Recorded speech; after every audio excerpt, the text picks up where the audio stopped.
दोस्तों आज हम पढ़ेंगे भारतीय संविधान की दूसरी वीडियो में नागरिकता।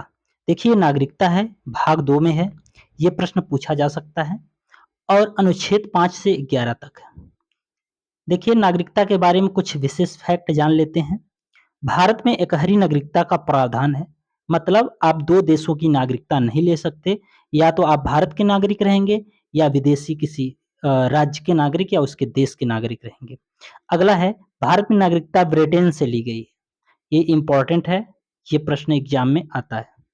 उसके बाद है भारत की नागरिकता 1955 अधिनियम पर क्या है आधारित है। किस पे है 1955 अधिनियम पर। नागरिकता में पहली बार संशोधन 1900 कब किया गया 86 में। और आते हैं 5 से लेकर 11 अनुच्छेद को देखेंगे बारी बारी से। पहला अनुच्छेद जो 5वां है, संविधान के प्रारंभ में नागरिकता दी जाएगी, अर्थात जब संविधान बना तो उन सभी लोगों को नागरिकता दी जाएगी जो उस समय भारत के अंदर थे। लेकिन यह जो लागू कब से होगा 26 जनवरी 1950 को। इस दिन से हमारा संविधान पूर्ण रूप से लागू हो गया था। अनुच्छेद 6 कहता है पाकिस्तान से भारत आए उन लोगों को नागरिकता दी जाएगी जो संविधान बनने से पहले आए आए तो।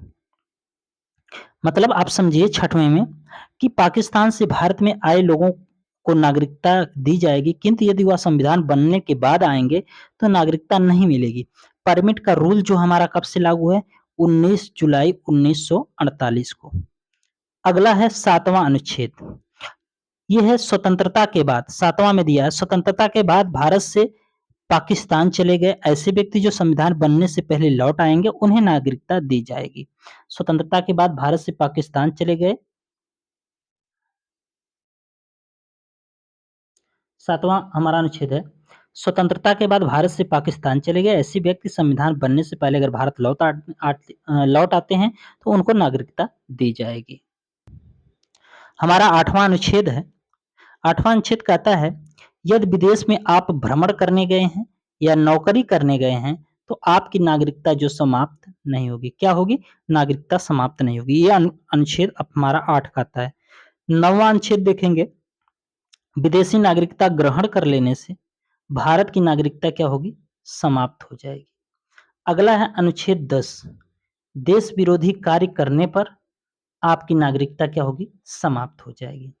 और अनुच्छेद हमारा 11वां है। अनुच्छेद 11वां क्या कहता है नागरिकता से संबंधित कानून जो है कौन बनाएगी संसद बनाएगी। कौन बनाएगी संसद बनाएगी। इसकी जिम्मेदारी किसको दी गई है गृह मंत्रालय को। किसको दी गई है गृह मंत्रालय को। 11 अनुच्छेद हो गए। अब हम देखेंगे नागरिकता प्राप्त करने की विधियां। किस प्रकार से नागरिकता प्राप्त की जा सकती है। कितने प्रकार से आपका ये दिया है 5 प्रकार से। ये प्रश्न एग्जाम में पूछा गया है। अब देखिए कौन कौन से हैं। जन्म के आधार पर, वंश के आधार पर, पंजीकरण के आधार पर जिसे हम कहते हैं रजिस्ट्रेशन, और देशीकरण के आधार पर। अगला है भूमि विलय या अर्जित भूमि के आधार पर। तो ये 5 प्रकार से नागरिकता है। पहले में क्या दिया है जो दिया है देखिए पहला है जन्म के आधार पर। संविधान लागू होने के बाद भारत में जन्म लेने वाले उन सभी बच्चों की नागरिकता दी जाएगी उनके माता पिता यदि भारत के नागरिक हैं तो।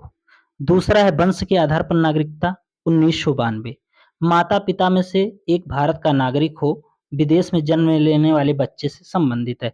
मतलब अगर किसी बच्चे का जन्म विदेश में होता है अगर उसके माता पिता में से एक भारत का नागरिक है तो उसे भारत की नागरिकता दी जाएगी। जैसे सानिया मिर्जा, ठीक है, उसके बच्चे को भारत की नागरिकता दी जाएगी।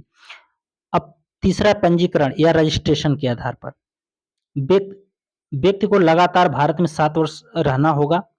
ठीक, ये राष्ट्रमंडल देशों के लिए होता है। अब देखिए जो पंजीकरण के आधार पर है इसका है इसी विधि द्वारा नागरिकता प्राप्त करने के लिए व्यक्ति को 7 साल लगातार 7 साल ये जो है 7 साल लगातार भारत में रहना होगा। ठीक, ऐसी नागरिकता किसको दी जाती है राष्ट्रमंडल देशों को। राष्ट्रमंडल देश कौन होते हैं जो पहले ब्रिटेन के गुलाम रहे हों। लगभग कितने देश उसमें आते हैं राष्ट्रमंडल देशों में लगभग 30 देश आते हैं। ठीक, अगला है हमारा चौथा देशीकरण के आधार पर। जैसे देशीकरण के आधार पर क्या मतलब कम से कम एक भाषा का जानकार हो, भारत के प्रति सकारात्मक सोच रखता हो, ठीक, भारत के प्रति सकारात्मक, यहाँ पर एक आप लोग जोड़ लीजिएगा, कम से कम भारत की, ठीक, यहाँ भारत की एक भाषा, यहाँ भारत की एक भाषा को जानता हो, भारत के प्रति सकारात्मक सोच रखता हो, वैज्ञानिक या कला में निपुण हो, 12 साल से लगातार भारत में रह रहा हो। ऐसे व्यक्ति को देशीकरण के आधार पर नागरिकता दी जाएगी। अगला है भूमि विलय के आधार पर। जैसे भूमि अर्जित, यदि किसी विदेशी भूमि को भारत में शामिल किया जाता है तो उसे भारत की नागरिकता दे दी जाएगी या उसे स्वतः प्राप्त हो जाएगी। जैसे हम सिक्किम को 35वें संविधान संशोधन द्वारा मिलाए थे, लेकिन पूर्ण राज्य का दर्जा 36वें संविधान संशोधन 1975 के द्वारा हम उसे पूर्ण राज्य का दर्जा दिए, और जितने उस सिक्किम राज्य में नागरिक रहे होंगे, व्यक्ति रहे होंगे, उनको नागरिकता स्वतः मिल जाएगी या दे दी जाएगी। अब हम देखेंगे नागरिकता समाप्त होने की 3 शर्तें क्या हैं। देखिए, नागरिकता समाप्त होने की 3 शर्तें दिया गया है। जैसे यदि कोई व्यक्ति विदेशी नागरिकता ग्रहण कर ले तो उसको भारत की नागरिकता समाप्त कर दी जाएगी। और दूसरा है, यदि भारत की नागरिकता अपने इच्छा अनुसार छोड़ दे तब भी उसकी नागरिकता समाप्त की जाएगी। तीसरा है, भारत सरकार उस व्यक्ति की नागरिकता रद्द कर देगी जब कोई व्यक्ति संविधान में आस्था न रखे, देश विरोधी कार्य करे, पागल हो जाए, धोखे से नागरिकता ग्रहण कर ले या बिना बताए 7 वर्ष तक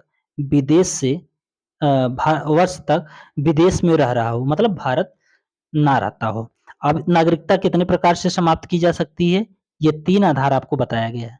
तो दोस्तों, आज की वीडियो हमारी कैसी लगी? अगर आप लोगों को अच्छी लगी हो तो ज़्यादा से ज़्यादा शेयर करें। जय हिंद, जय भारत।